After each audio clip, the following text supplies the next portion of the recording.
تعجل بالقرآن من قبل أن يقضى إليك وحيه وقل رب زدني علما.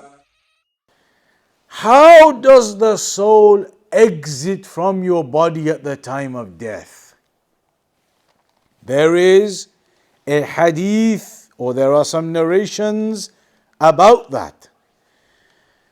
The Prophet ﷺ mentioned regarding how the soul exits, how the soul leaves the body. تَسِيلُ كَمَا تَسِيلُ الْقَطِرَةُ مِنَ السِّقَاءِ. In one hadith, the Prophet ﷺ said that the soul of a believer at the time of death exits from his body, it flows out like a liquid flows out of a container. If you have a cup or a bottle and you tip it over, all of the liquid just flows out easily or with difficulty. Easily. You pour the cup and the water flows out with ease. Turn the bottle over, the water flows out with ease. There is no difficulty there, with ease. The Messenger said that's how the believer is. The believer, his soul comes out of his body with ease, as the water flows out of the cup or the vessel with ease. That does not mean, though, that there is no difficulty at the time of death. There is difficulty at the time of death, and it is experienced at the time of death. ولا يمنع هذا أن يشعر المؤمن بسكرات الموت وهذا قبل خروج الروح. That before that soul exits, then there is nothing preventing the fact that you will experience those difficulties of death just prior to the death occurring. And that is mentioned in the Quran, وَجَاءَتْ سَكْرَةُ الْمَوْتِ بِالْحَقِّ ذَلِكَ مَا كُنْتَ مِنْهُ تَحِيدٌ. That the stupor of death, it comes with truth in reality. And that is what you were trying to avoid. Everybody trying to avoid that, but that reality and hardship of death, it comes upon a person. وكان النبي صلى الله عليه وسلم في مرض الوفاة يقول لا إله إلا الله إن للموت لسكرات. And the Prophet صلى الله عليه وسلم, when he was dying, when he was in his final illness, it's mentioned he was saying, La ilaha illallah.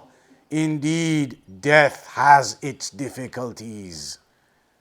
The sakarat, those hardships and that pain. Indeed, death has that pain and those difficulties. The Messenger was saying at the time of his death or just before his death in his final illness. It's mentioned when he was in his final illness, he had a cloth and he was putting it on his head and removing it and putting it on his head moments or prior to his death. So no doubt there is something of difficulty that a person may experience just prior to death. And it's mentioned in another hadith, الْمُؤْمِنُ يَمُوتُ بِعَرَقِ الْجَبِينِ. That a believer dies with sweat upon him, upon his forehead. Meaning, when you get sweat on you, it means that you're doing something that's taking up some effort. And death is not easy, that you die with sweat upon your forehead. Hadith mentions, indicating that you die with some difficulty and you experience that difficulty at the time of death.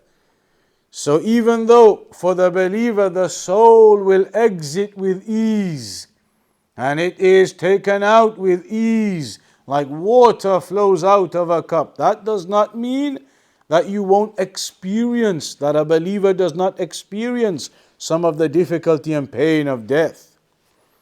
What about the disbelievers? How are their souls removed from their bodies at the time of death? Completely different to the believers. It mentions in a hadith, it mentions أما روح الكافر فتخرج بشدة وصعوبة كما قال النبي صلى الله عليه وسلم. The soul of the disbelievers exits with difficulty, with great hardship. Not like the believers where their soul exits like the water flows out. For the disbelievers, فَيَنْتَزِعُهَا كَمَا يَنْتَزِعُ السَّفُودُ مِنَ الصُّوفِ الْمَبْلُولِ. This example is given in the hadith in the Musnad of Imam Ahmad, that the soul of a disbeliever is ripped out of him, just like a hook or a thorns on the plants, if they were ripped out of a cotton ball of wool. You know, the wool, if you have a cotton wool, a bowl of wool, but it's wet, pour water on it, a bowl of wool with water, then put that thorn, like from the rose, stick it right in there with the thorns on it, a bowl of wool that's wet. Now try to pull it out. What will happen to that bowl of wool as you pull it out? You're going to make it tear everywhere. It's going to tear and rip everywhere as you bring that thorn that's stuck into the wool.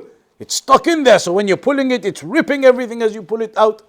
That's the example given of the soul of a disbeliever being taken from his body. وتزيد هذه الرواية إيضاحا الرواية الأخرى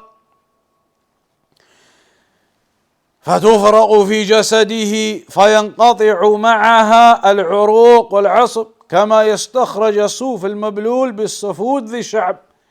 In this other narration it mentions again about ripping out something from the wool, but it mentions on top of that your veins and arteries are ripped. The veins and arteries are ripped as that soul is ripped out of the body of that disbeliever. That is the difference between how the soul of a believer flows out and the soul of a disbeliever is ripped out. That is the difference between the believers and the disbelievers in the way that the soul is taken out.